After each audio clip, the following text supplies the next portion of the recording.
व्यवसाय दुवा चलाउने काम हो मेरो। म 40-42 वर्ष जति भयो दुवाको व्यवसाय गरेर बसेको।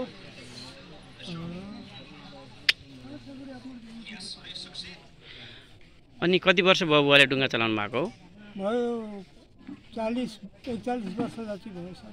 यही बेगनास्थलमै डुङ्गा चलाएको 41 वर्ष भयो है। अनि अहिलेसम्म यही डुङ्गा व्यवसाय गरेर जीविकोपार्जन गरिरहनु भएको छ कि के छ बुवा? हजुर, बिहान बेलुकाको छाक टार्ने, अनि केटीकेटीलाई अब दबाई मुलो, अब स्कुल पढाइ खर्च सब यसैले गरेको सर अहिलेसम्म। भनेपछि कति छन् बच्चा-बच्ची? बच्चा-बच्ची त अहिले त घरमा 2टा बाबुहरू छन्, अरू त सब छोरीहरू बिहादान गरेर दिइसकियो।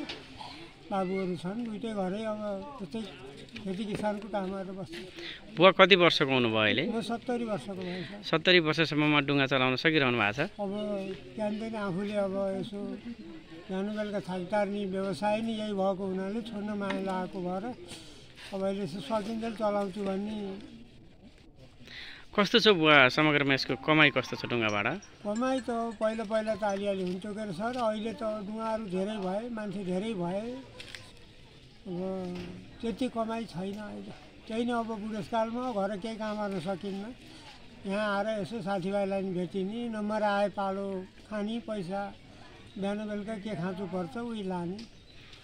भनेपछि डुङ्गा हजुरको आफ्नै हो नि? हजुर। अहिले जस्तो बेगनास्थलमा यो पर्यटकको अवस्था कस्तो छ अहिले? बाटोघाटो बन्दैछ, के छ अहिले अवस्था? बाटो त बन्दैछ सर, अब पर्यटकले पनि बाटो फेला पार्न सके छैनन्। यहाँ त्यति सुनसानै छ सर, फेवाताल जस्तो छैन। यो अहिले बाटो बनाउन लागेको भएर हो कि किन हो बुवा? खोइ अब यो अलि भित्र पनि परेर होला, अब बाटो पनि त्यस्तै भयो, अनि ताल पनि भित्र परेको भएर पर्यटनहरू कमै छ सर। जस्तो पर्यटनको लागि मुख्य सिजन भनेको त यसैलाई मानिन्छ नि होइन र? हजुर, यही बेला हो सर। अब इन्डिया त आउने, अब विदेश त आउने, अब घुम्ने बेला यही हो करे। अब अहिले त्यस्तो छैन सर। विशेष गरी हजुरले यहाँ 40 वर्षसम्मको अनुभवले यहाँ कहाँका मान्छेहरू धेरै आउने गरेका छन् बुवा? कहाँ भन्नाले त अब धेरै जसो इन्डियाकै आउने देखिन्छन्, अनि अब यस्तै भनौँ इजरायलीहरू र आउन त जुनसुकै देशको पनि आइराखेका छन् थोरै थोरै त। नेपालको आन्तरिक पर्यटकहरू कतिको आउनुहुन्छ यहाँ? अब खासै धेरै छैन सर, छैन।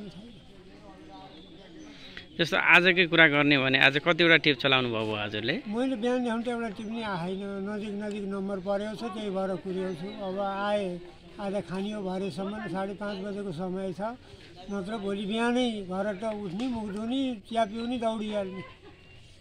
अनि खाना यतै खानुहुन्छ? अब नास्ता सास्ता खाइन्छ, अब खाना अब बिहान अलिअलि केही खाएर आइन्छ। ए भनेपछि तपाईँको पालो अनुसार आउँछ? हजुर, पालो अनुसार हुन्छ। अहिले कतिवटा छन् नि यहाँ डुङ्गा, यो दर्ता भएका डुङ्गाहरू? 327वटा छन् सर, सानो बोट, 8वटा ठुला पाइडल, 3टा मोटर बोट। मोटर बोट त बन्दैछन् सर। यो अहिले त मोटर बोट दया माछाले गर्दा चलाउनु नदिने भन्ने थियो है? हजुर हो।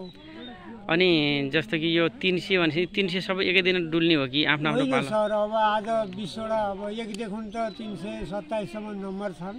एकदेखि त अब आज कतिवटा चल्छन्, 20वटा चल्यो भने भोलि 21को नम्बर, 50वटा चल्यो भने 51देखि सुरु, सबैले एकून चानस पाउनै पर्यो सर।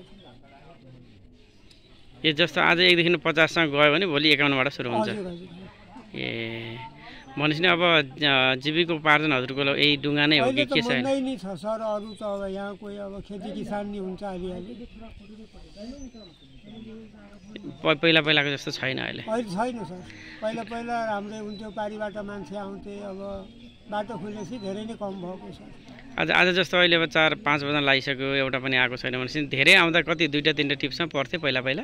त्यही वैशाख 1 गते पर्छ सर, त्यही पनि अहिले त परेन, पहिला पर्थ्यो। अहिले त अब त्यही 2टा नम्बर खान पाइन्थ्यो, राम्रो चल्यो। हस् बुवा, यो उमेरमा पनि यो मेहनत गर्नुभएको छ, यहाँ स्वस्थ रहनुहोस्, निरोगी हुनुहोस्, शुभकामना छ यहाँलाई। ल धन्यवाद सर।